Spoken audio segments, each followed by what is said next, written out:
JJ and I had been fishing for ideas that we could do together as a producer-director team.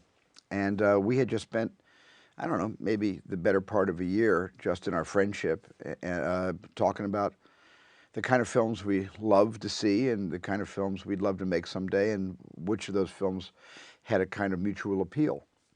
And the one thing that we did land on immediately was our mutual history in making 8mm, JJ's case, Super 8, because he's much younger than me. In my case, before Super 8, I made 8mm films when I was growing up.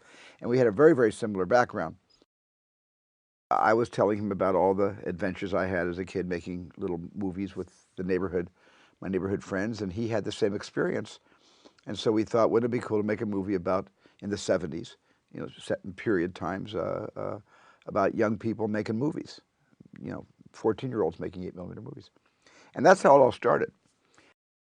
Later on, JJ went off with, you know, with this notion, and then came back to me and said, what if we take the idea of kids making 8mm films, and what if we kind of blend it in a genre with a larger time-worn genre, which is they are making movies, and like the Zapruder film, something appears on their 8mm dailies that unlocks an entire mystery and crisis event.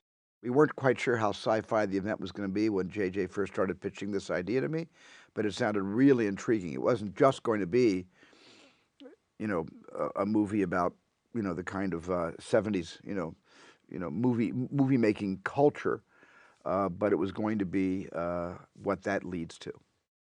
Well, if you want to be a movie director or a movie writer or a movie producer, you kind of got to start somewhere. It's a lot easier, getting a start today because it's so easy to get a video camera and go out and make a movie, and that becomes who you are. What that represents, you know, your ideas, your stories, your taste, and you can put it right on YouTube. So in a sense, not only can kids today make their own movies, they've got distribution. We didn't have that in the 8mm days. You know, we had to lug an 8mm projector, we had to plug it into somebody's wall, put up a screen, and show it to someone patient enough to sit there for 5 minutes and watch. That was the challenge, and so that kind of informed my entire career, because I kind of began my career making movies, little movies. JJ began his career the same way. I think what makes JJ really unique is, A, he's technically proficient. His craft is it's like he's been directing for 30 years. He has an extraordinary sense of camera, lighting, composition, storytelling. He's one of the best narrative storytellers around.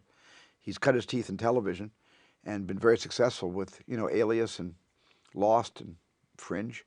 And so the transition to movies has been effortless for him.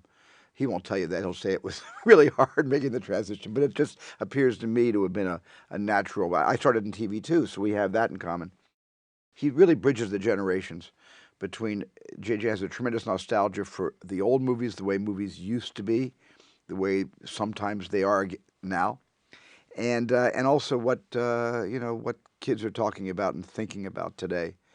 And so he's as relevant as his own children in this world, and he's got tremendous, respect for all the kinds of movies that he grew up watching.